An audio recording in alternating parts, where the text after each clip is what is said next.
Hello friends, मैं study 91 channel से नितिन गुप्ता आप सबका बहुत बहुत स्वागत करता हूं। आइए दोस्तों, आज हमारा टॉपिक है नदी तंत्र के ऊपर, रिवर सिस्टम के ऊपर हम लोग बात करेंगे, बहुत डिटेल से बात करेंगे, ठीक है। और ये रिवर सिस्टम हम भारत के सापेक्ष में पढ़ेंगे, ठीक है। तो आइए देखते हैं।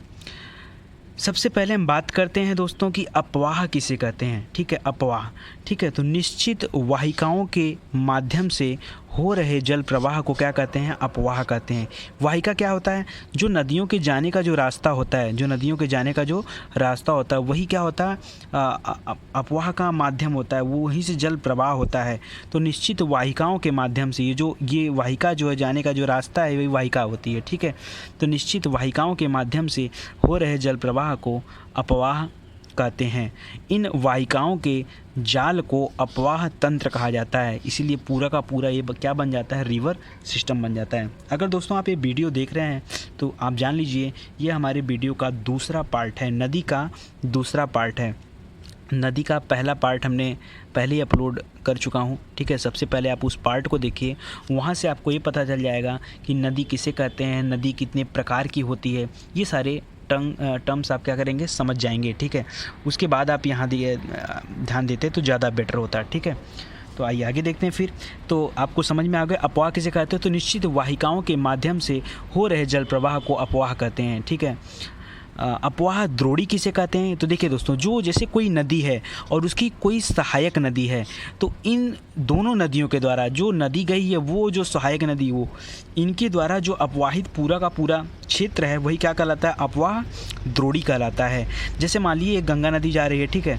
ये गंगा नदी जा रही है, इसमें इधर से रामगंगा आ गई, इधर से यमुना आ गई, ठीक है, चंबल वगैरह आ गई, सोन वगैरह आ गई। तो ये पूरा का पूरा सेक्टर क्या कहलाएगा? यही क्या हो जाएगा? अपवाह द्रोणी हो जाएगा, ठीक है। आ रहा है समझ में आपको? यही क्या कहलाएगा? अपवाह द्रोणी कहलाएगा।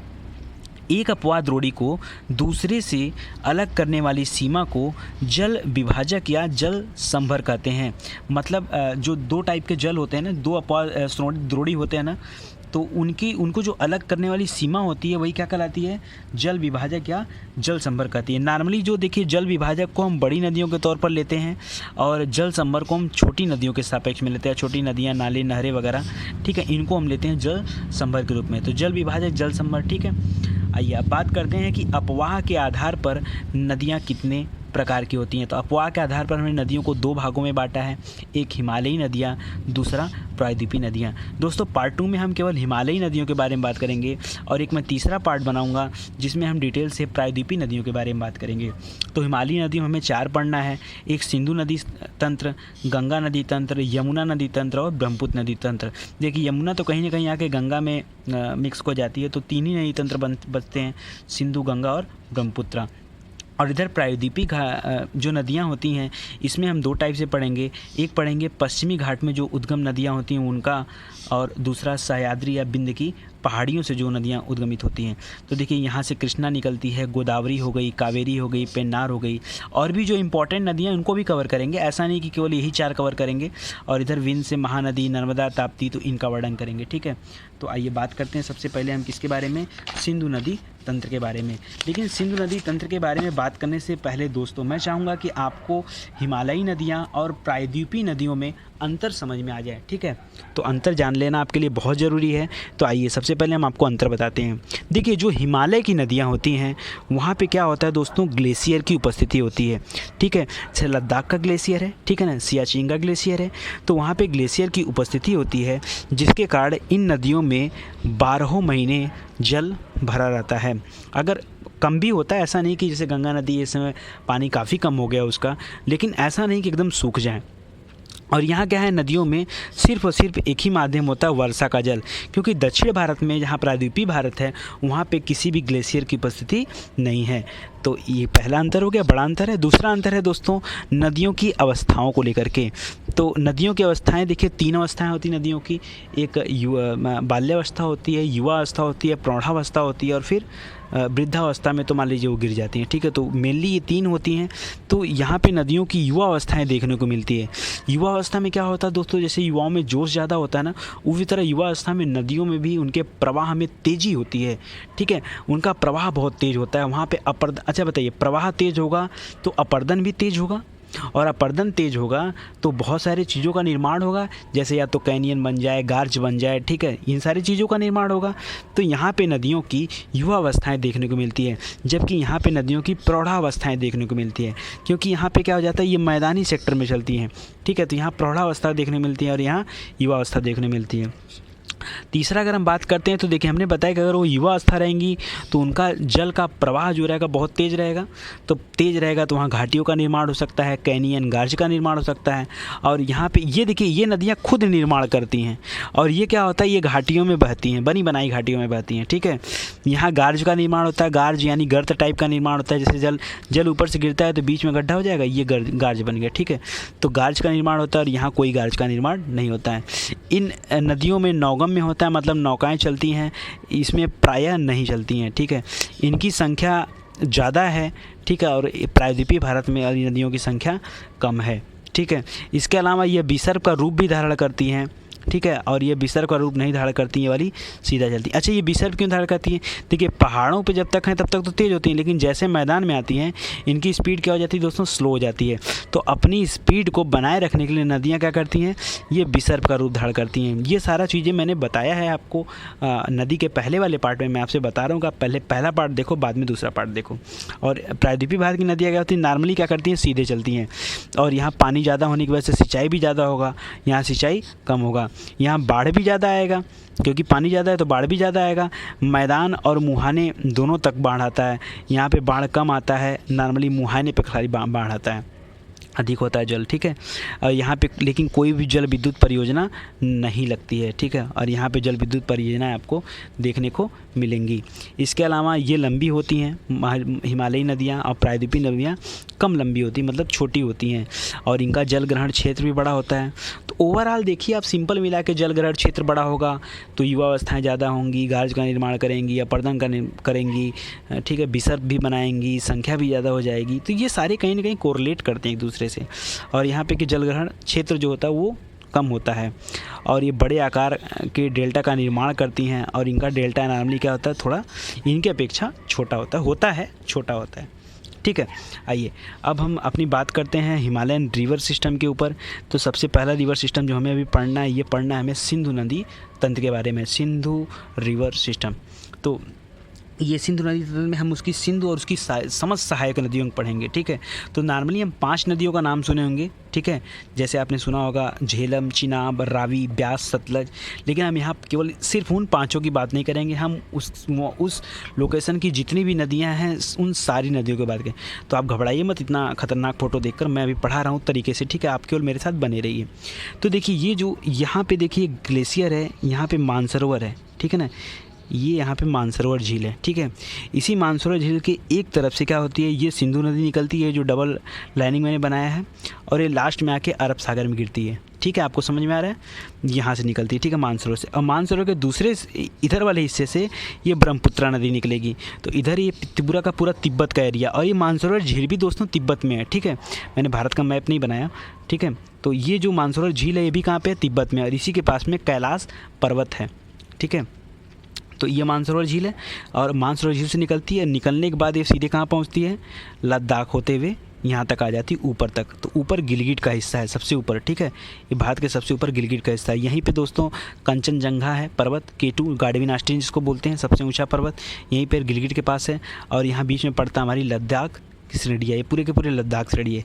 तो जैसे यहाँ से निकलता है ना, सबसे पहली जो नदी इससे मिलती है वो मिलती है नुब्रा नदी। कौन सी मिलती है दोस्तों, तो ये आपके एग्जाम में क्वेश्चन आया था, नुब्रा नदी किसकी सहायक नदी है, तो किसकी है दोस्तों, ये सिंधु की सहायक नदी है।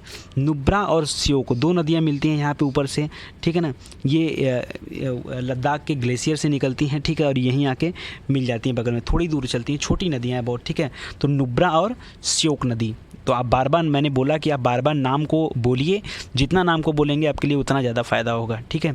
तो नुब्रा नदी और श्योक नदी, ये दोनों के दोनों कहाँ पे आके मिल जाते हैं, आपके सिंधु नदी में मिल जाते हैं, और ये लद्दाख से निकलते हैं, ठीक है। जैसे नदी आगे बढ़ती है यहाँ पे गिलगिट पड़ता है।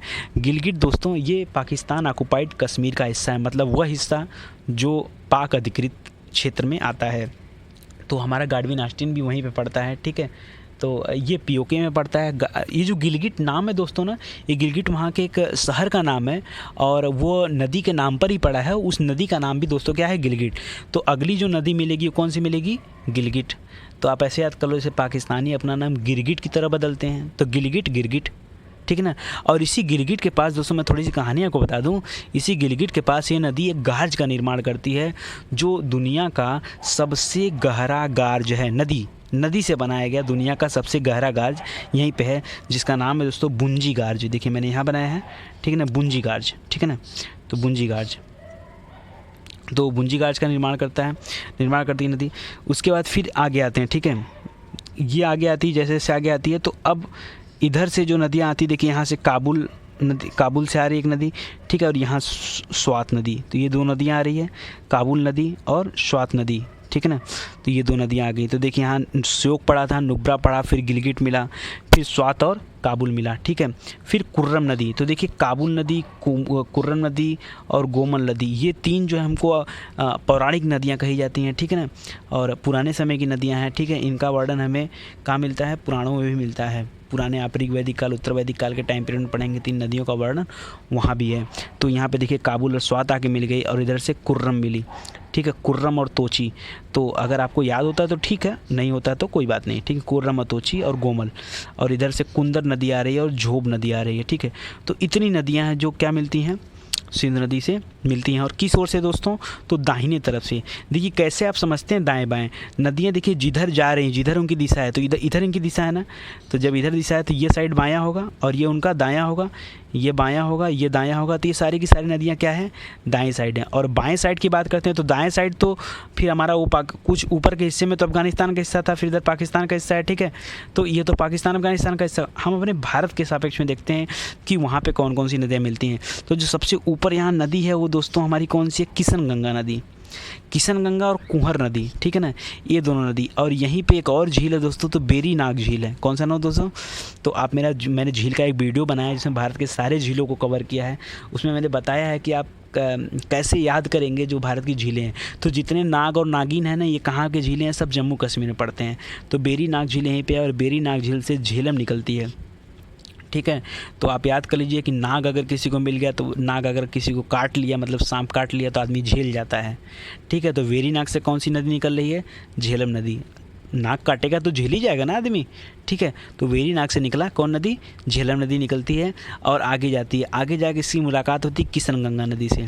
थोड़ी सी बातें करते हैं किशनगंगा के ऊपर। किशनगंगा नदी पे भारत एक हाइड्रो पावर प्रोजेक्ट लगा रहा है, ठीक है ना, मतलब कि विद्युत बनाने के लिए, ठीक है ना। यहाँ पे एक प्लांट लग रहा है, ठीक है, और डैम बना करके पानी को रोका जा रहा है। तो इसके ऊपर पाकिस्तान ने अपनी आपत्ति जताई है। तो पाकिस्तान की पता नहीं क्यों हमारी देश में अगर कोई भी नया काम होता तो हर बात से आपत्ति जताने लगता है, ठीक है। तो ये बड़ी गलत चीज़ें हैं, तो नहीं करना चाहिए, लेकिन कौन जाए समझाने, ठीक है। तो इस किशनगंगा प्रोजेक्ट पे भी उसने आपत्ति जताई और इस मुद्दे को ले जाके उसने यूएन में खड़ा कर दिया, ठीक है।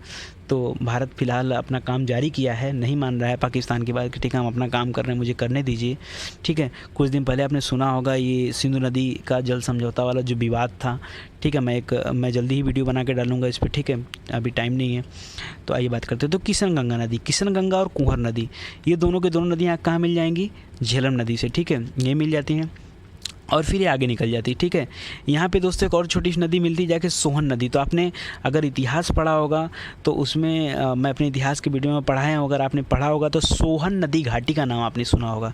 तो सोहन नदी यहीं पे मिलता है और यही पूरा का पूरा सेक्टर क्या हो जाता है, सोहन नदी घाटी का क्षेत्र हो जाता है, ठीक है। तो आगे ये देखते हैं। फिर यहाँ बात करते हैं। तो यहाँ पे देखिए एक 12 लाचवा दर्रा है, ठीक। आपको कहाँ, यहाँ से थोड़ा सा तिरछे में आना आपको, ठीक है, मानसरोवर से यहाँ पे लाइन से 12 लाचा दर्रा और एक रोहतांग दर्रा है, 2 दर्रे आपको मिलेंगे, ठीक है, 12 लाचा और रोहतांग, ठीक है। और अगर मानसरोवर झील के ठीक नीचे आ जाएंगे तो आपको यहाँ राकस ताल मिल जाएगा, ठीक है ना, ये राकस ताल झील, ठीक है ना। ये राकसताल झील। तो ये देखिए दो हो गए एकदम ठीक नीचे राकसताल। और अगर यहाँ बात करेंगे तो ये उत्तराखंड में पड़ता है, ठीक है, इधर का। और ये रोहतांग और बारालाचा दर्रा, ठीक ना। तो रोहतांग बारालाचा दर्रे के पास से निकलती कौन सी नदी? चिनाब नदी। और रोहतांग दर्रे के पास से कौन सी निकलेगी? तो 2 ठो निकलती हैं, एक रावी निकलेगी और ब्यास यहाँ से नहीं, ब्यास हमको यहाँ से निकल रही है, ठीक है, बीच से निकलती है और नीचे से सतलज जा रही है। तो देखिए सारी नदियों का जो हेड होगा वो कौन होगा? वो चिनाब नदी है, ठीक है ना। वो कौन सी नदी है? बीच वाली। ऊपर से किशनगंगा झेलम छोड़ दीजिए, नीचे से रावी ब्यास सतलज छोड़ दीजिए, ठीक है।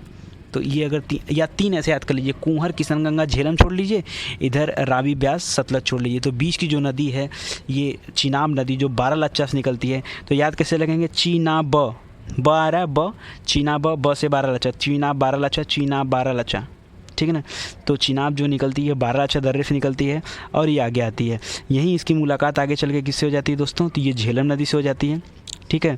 और ये रोहतांग से, तो र से रोहतांग, र से रावी।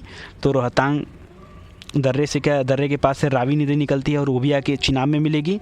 और उसके बाद देखिए ब्यास है, ठीक है। उसके बाद कौन सी नदी है?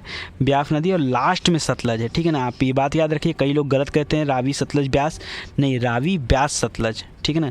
ब्यास बीच में है, ठीक है, बाद में सतलज है, ठीक है ना। तो ये ब्यास, और ब्यास से फिर आगे जाके सतलज मिलेगी और फिर आगे जाके चिनाब में मिल जाएंगे, ठीक है।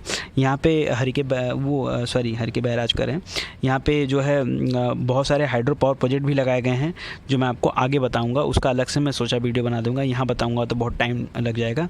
तो ये सारी की सारी नदी आके जिस स्थान पे मिलती है ना, चिनाब जिसको लेकर मिलाती है, उस स्थान का नाम दोस्तों मिठानकोट है। उस नाम का है मिठानकोट है, ठीक है। और यही पूरा का पूरा सिंधु नदी सिस्टम था। तो एक बार फिर से मैं चाहता हूँ कि फिर से आप रिवाइज कर लो, ठीक है। मानसरोवर के पास से आगे निकलती है, श्योक और नुब्रा नदी से मिलती है, फिर गिलगित मिलती है। यहीं पे भुंजीगाज का निर्माण करती है, स्वात, काबुल, कुर्रम, तोची, गोमल, कुंवर, झेब, ये नदी मिलती है, ठीक है। अंदर कहाँ में पढ़ना है ये हमारे लिए इंपॉर्टेंट है। तो किशनगंगा और कुंवर सोहन आप तो याद रखिए, ठीक है। नहीं तो किशनगंगा पे याद रखिए, बेरीनाग से झेलम निकल रही है, जास्कर के पास से चिनाब निकल रही, इधर बारालाचा के पास से ऊपर जास्कर की श्रेणियाँ हैं, रोहतांग के पास से रावी और राकसताल से सतलज, ठीक है ना। तो ये सारी नदियाँ जाके बीच वाले से मिल जाती हैं, चिनाब से मिल जाती हैं। और जिस स्थान मिलती पाकिस्तान में उस स्थान का नाम है मिठानकोट, ठीक है ना। तो ये पूरा का पूरा रिवर सिस्टम था, ठीक है। भुंजीगाज देख लीजिए, भुंजीगाज जो है दोस्तों ये 5200 मीटर गहरा है, ठीक है, 5200 मीटर गहरा है, तो बहुत गहरा गाज है, ठीक है। आइए आगे हम बात करते हैं एक एक करके डिटेल में इन नदियों के बारे में, ठीक है। इतना पढ़ने से खाली काम नहीं चलेगा, ठीक है। सिंधु नदी की बात करते हैं। तो सिंधु नदी मैंने फिर से आपको याद करिए, दिमाग में आपके अब आ जाएगा, मानसरोवर के पास से निकलती है, इसी के पास से कैलाश पर्वत है, ठीक है। ये मानसरोवर झील जो है ये पूरी की पूरी सिंधु नदी 1114 किलोमीटर लंबी है और यह जम्मू कश्मीर के एकमात्र जिला लेह से होकर गुजरती है। तो लेह लद्दाख वहाँ 2 हैं, तो लद्दाख की पहाड़ी जरूर, लद्दाख ग्लेशियर जरूर है, लेकिन जो जिला है वो कौन सा है? लेह जिला, ठीक है। तो लेह से होकर गुजरती है, ठीक है, सिंधु नदी। तो ये मैं एक ऐसा बना दिया हूँ ग्राफ कि आपको याद रहे। सबसे ऊपर हमें सिंधु देखना है, फिर बीच में किशनगंगा, फिर झेलम, चिनाब, रावी, ब्यास, सतलज। इन्हीं 5 को पंचनद बोलते हैं, ठीक है। किशनगंगा तो हट जाता है, ठीक है। ये नीचे वाले क्या हो जाते हैं? 5 पंचनद, ठीक है ना। तो ये पंचनद हो जाते हैं। आगे देखिए, फिर हम थोड़ा सा दाएं बाएं वाला आपको याद करा देते हैं। देखिए मैंने बताया कि बाईं ओर की अगर हम बात करेंगे, ठीक है, सिंधु नदी तंत्र का दाईं ओर है, ठीक है ना, बाईं ओर इधर है। तो दाईं ओर की अगर हम बात करेंगे तो नुब्रा और श्योक जो लद्दाख के पहाड़ी से ग्लेशियर से निकल रहे थे, ठीक है। फिर गिलगित जहाँ पे भुंजीगाज का निर्माण हो रहा था। फिर काबुल, कुर्रम और गोमल, ये 3 नदियाँ तो इंपॉर्टेंट थी, पौराणिक नदी थी, तो ये आपको याद ही रखना है, ठीक है ना। वैसे भी आपको इतिहास में मुलाकात हो जाएगा इससे। इधर हमको किशनगंगा मैं अलग से कर दिया हूँ क्योंकि यहाँ पे हाइड्रो पावर प्रोजेक्ट के कार्य थोड़ा सा चर्चा में बना हुआ है। और पंचनद में झेलम, चिनाब, रावी, ब्यास और सतलज, ठीक है। ये हो गया। अब एक सोहन नदी अगर आप याद कर सकते हो तो ठीक है। ये पांचों नदियाँ मिलती कहाँ है दोस्तों? तो मिठानकोट में मिलती है। तो सारा का सारा फिर से आपके दिमाग में एक बार बन गया होगा, ठीक है। आइए फिर से बात करते हैं, अब अगली नदी की झेलम नदी की बात करते हैं, ठीक है। तो ऊपर अगर किशनगंगा तो आपको समझ में आ गया, हाइड्रो पावर प्रोजेक्ट वाला इशू था केवल उसके ऊपर, और कुछ नया नहीं उसमें, ठीक है। तो झेलम नदी की बात करते हैं दोस्तों। देखिए झेलम नदी निकलता है पीर पंजाल पर्वत के पास से। कहाँ से निकलता है? पीर पंजाल पर्वत के पास पे, वहीं पे क्या है? वेरीनाग झील है, ठीक है। पीर पंजाल पर्वत के पास क्या है दोस्तों, वेरी नाग झील है। तो मैंने बताया कि जहाँ नाग होंगे अगर वह काट लेंगे तो फिर आदमी को झेलना पड़ेगा, ठीक है। तो वेरी नाग झील से कौन सी निकलती है, नदी निकलती है, तो झेलम, ठीक है ना। और यहीं पास में ही क्या है, बूलर झील भी है, ठीक है ना, मीठे पानी की झील है बूलर झील, ठीक है ना। और ये देखिए सब, ये जो नदी निकलती है झेलम ना, ये बेरी नाग से निकल कर इसकी मुलाकात किससे हो जाती है दोस्तों, तो बूलर झील से हो जाती है, इसी में आके मिल जाती है, ठीक है। अब बूलर झील से जब निकलती है तो फिर ये तब झेलम नदी फिर आगे बढ़ती है। और पाकिस्तान में इसी नदी को नीलम नदी के नाम से जानते हैं, ठीक है। उसका नाम क्या हो जाता है बदल के, नीलम नदी। झेलम नदी के किनारे ही दोस्तों बितस्ता का युद्ध हुआ था। पुराने समय में झेलम को किस नाम से जाना जाता था दोस्तों, तो बितस्ता के नाम से जाना जाता था, ठीक ना। जैसे ब्यास को बिपाशा, चिनाब को आशकीन, झेलम को बितस्ता। और यहीं पे या हमकाले हाइडे स्पीच का युद्ध, ठीक है ना, तो राजा पोरस और सिकंदर के द्वारा लड़ा गया था, बीच में लड़ा गया था, ठीक है। और बात करते हैं, इस झेलम नदी के किनारे जम्मू कश्मीर की राजधानी श्रीनगर भी है, ठीक है, ये भी याद रखें। तो झेलम आगे चल के किस में मिल जाती है, सबसे पहले तो रास्ते में रिसीव कर लेगी किसको, किशनगंगा को, फिर आगे जाके चिनाब में मिल जाएगी। तो सहायक नदी कौन सी होगी, किशनगंगा, ठीक है। और यहाँ पे देखिए दोस्तों दो परियोजनाएं भी हैं, हालांकि हम परियोजना अलग से पढ़ेंगे, यहाँ पढ़ा रहा हूँ तो एक बार आप देख लीजिए, आपके माइंड में बना रहेगा। तुलबुल परियोजना और उरी परियोजना, ये दोनों ही हाइड्रो पावर परियोजना है, ठीक है ना, हाइड्रो पावर प्रोजेक्ट है।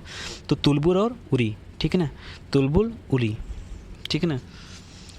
आगे देखते हैं तो चिनाब नदी, चिनाब नदी को पुराना नाम दोस्तों क्या है, आस्किनी नदी, ठीक है ना। और यह सिंधु नदी की सबसे बड़ी सहायक नदी है, क्योंकि हमने सिंधु नदी की सहायक नदी झेलम को क्यों नहीं बोला, क्यों चिनाब को बोला, क्योंकि झेलम जो है अल्टीमेटली आके कहाँ मिल जाती है, चिनाब में मिल जाती है। और चिनाब पाँचों नदियों को लेके जाने का काम करती है। तो सिंधु की सबसे बड़ी सहायक नदी कौन सी हुई, झेलम हुई या चिनाब हुई, तो जाहिर सी बात है चिनाब हुई, ठीक है। चिनाब के बारे में बात करते हैं दोस्तों, तो यह दो नदियाँ यहाँ पे चंद्र और भागा, ठीक है ना, चंद्र और भागा दोनों की धाराएं आगे चल के मिलती हैं, तो हम इसी का नाम रखते हैं क्या, चिनाब, ठीक है ना। चंद्रभागा नहीं हो जाएगा, चिनाब हो जाता है, ठीक है ना। और यहाँ पे तीन परियोजनाएं हैं, सलाल, बगलिहार, दुलहस्ती। तुलबुल उरी झेलम, सलाल, बगलिहार, दुलहस्ती। आप बार बार बोलेंगे ना तो आपको याद हो जाएगा, एक दिन में 5 या 10 बार बोल के देखो, आप हमेशा के लिए याद हो जाएगा, ठीक है ना, सलाल, बगलिहार, दुलहस्ती, ठीक है। तो ये चिनाब नदी पर है। आइए, थोड़ा देर का ही वीडियो है, ठीक है। आगे हम बात करते हैं, आगे रावी नदी, ठीक है ना। तो रावी का पुराना नाम कौन सा है, परुश्री नदी, ठीक है ना, या इरावती नदी, ठीक है। तो यह निकलता है दोस्तों, मैंने बताया र से रावी, र से रोहतांग, ठीक है। और चिनाब के लिए मैंने क्या बताया था, याद करिए आप, चिनाब के लिए। और ऊपर कौन सी थी, झेलम, ठीक है ना। तो झेलम मैंने बताया किसके पास से निकलती है, आपके बताइए, बेरी नाग झील के पास से, ठीक है। तो इसी तरह ये रावी है, तो रावी निकलती दोस्तों ये रोहतांग दर्रे के पास से, ठीक है। और इसकी घाटी को कल्लू घाटी भी कहते हैं, ठीक है। और यहाँ पे एक ही परियोजना है जिसका नाम है थीन परियोजना, ठीक है ना। तो रावी में 2 अक्षर का नाम है, 2 अक्षर का नाम है थीन। सलाल, बगलिहार, दुलहस्ती ये हमारी क्या हो जाएगी, चिनाब नदी पे है। तुलबुल उरी ये हमारी कहाँ पे है, झेलम नदी पे है, ठीक है ना। ब्यास की बात करते हैं तो ब्यास का पुराना नाम दोस्तों बिपाशा है, ठीक है। रोहतांग दर्रे के पास से निकलती है बिपाशा, ठीक है ना। देखिए ये भी रोहतांग दर्रे के पास निकल लेती है, ये भी रोहतांग दर्रे के पास, लेकिन यह रोहतांग दर्रे के पास एक कुंड है, ब्यास कुंड है, वहाँ से निकलती है। और यह सतलज की सहायक नदी है, ठीक है। इसी पे हर के बैराज बना होगा आगे चल के, ठीक है। यहाँ पे एक ही परियोजना है, पोंग परियोजना, जैसे वहाँ थीन था यहाँ पोंग था, ठीक ना। कपूरथला के निकट हरिके नामक स्थान पर यह सतलज में जाकर मिलती है।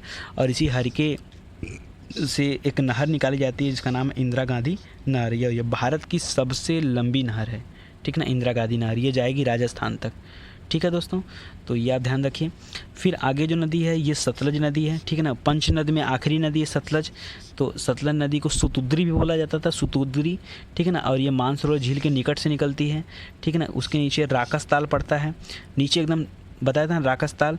और राकस ताल से निकलता है, तिब्बत में सबसे पहले इंटर करती है, तिब्बत के पार्ट में कुछ होके जाती गुजरती है, जहाँ इसे लांगचेन खंभाब बोलते हैं, लांगचेन खंभाब बोलते हैं। और स्पीति इसकी एक सहायक नदी स्पीति, ठीक है ना, स्पीति इसकी एक सहायक नदी है। और इसी पे दोस्तों नदी पे भाखड़ा नांगल बांध बना हुआ है सतलज नदी पे, ठीक है। जो हिमाचल प्रदेश में ये भी नदी एक गार्ज बनाती है, सिपकिला गार्ज। जैसे सिंधु नदी बुंजी गार्ज बनाती थी 5200 मीटर गहरा, उसी तरह ये सिपकिला गार्ज बनाती है। और इस पर एक परियोजना है दोस्तों नाथपा झागरी। फिर से परियोजना में याद करिए, बार बार बोलिए, मेरे साथ बोलिए आप, तो सबसे ऊपर कौन सी नदी थी? झेलम नदी। निकलती कहाँ से? बेरीनाग से। कौन सी परियोजना? तुलबुल उरी परियोजना। दूसरी नदी हमने बात किया चिनाब के ऊपर बात किया, तो चिनाब पे हमने कहा सलाल, बगलिहार, दुलहस्ती, ठीक है ना। ये 3 परियोजना सलाल, बगलिहार, दुलहस्ती, 3 तो वहीं पे थे। 3 वाले परियोजना वाला केवल वही है। राबी पे 3, ब्यास नदी पे हमारा पोंग बांध, ठीक है ना, और सतलज पे नाथपा झाकरी, ठीक है ना। तो ये आप याद रखिए। आखिरी नदी है दोस्तों घग्गर नदी, ठीक है ना। घग्गर को पौराणिक सरस्वती भी बोलते हैं। हरियाणा के पास से निकलती है, ठीक है ना। अम्बाला होते हुए मालवा पंख तक जाती है। मालवा पंख से जैसे ही आगे गुजरती है मैदानों में जाके विलुप्त हो जाती है, गायब हो जाती है, ठीक है, अंदर चली जाती है मैदानों में। फिर करनाल में फिर से प्रकट हो जाती है, ठीक है ना। और यही रीजन है कि उसको पौराणिक सरस्वती का मान्यता दिया गया है, रूप दिया गया घग्गर नदी किनारे, ठीक है ना। और फिर ये फिर से प्रकट हो जाती है और आगे चल के यह राजस्थान में एंटर करती है, राजस्थान का हनुमानगढ़ ज़िला, और वहाँ से बीकानेर के आगे पास जाके बीकानेर से जैसे निकलती है फिर से विलुप्त हो जाती है, फिर ये दोबारा ये बाहर नहीं निकलती है। इसी तरह दोस्तों एक और नदी है जो विलुप्त हो जाती है, ठीक है, राजस्थान के कच्छ के रण में, तो लूनी नदी है दोस्तों, ठीक है। लूनी नदी दोस्तों ये भी राजस्थान में बहती है, ठीक है ना। राजस्थान से बहते हुए निकलती है और गुजरात तक जाती है, गुजरात तक जाएगी। और ये देखिए ये रेगिस्तान में विलीन नहीं होती, ये कच्छ का जो रण है ना वहाँ दलदल भूमि है, तो ये कच्छ के रण में जाके समा जाती है, गिरती नहीं है कहीं, कच्छ के रण में जाके समा जाती है। कौन सी नदी? लूनी नदी, ठीक है ना। तो ऐसे करके है। माही नदी भी दोस्तों वो भी जाती है और राजस्थान में जाके विलुप्त हो जाती है। तो ये 2-3 है। तो देखिए दोस्तों मैं चाह रहा हूँ कि ये 25 मिनट का वीडियो हो गया है, ठीक है। तो मैं चाहता हूँ कि एक वीडियो में इसको करता हूँ, अगले वीडियो में मैं, ठीक है, हिमालय नदी के जो बचे हुए जैसे गंगा नदी तंत्र हैं, यमुना नदी तंत्र और ब्रह्मपुत्रा नदी तंत्र है, क्योंकि उसमें हमें पूरा सेंट्रल भारत का पूरा चीज़ें पढ़ना, और फिर गंगा नदी के पास से बहुत सारी नदियाँ मिलेंगी, तो हमको बहुत सारी नदियाँ एक साथ पढ़ना संभव नहीं है, ठीक है। तो मैं अगले वीडियो में फिर से Ganges river system, Yamuna river system और ब्रह्मपुत्रा रिवर सिस्टम, इन तीनों रिवर सिस्टम के बारे में बात करूँगा। तो आपका बहुत बहुत धन्यवाद दोस्तों, थैंक यू।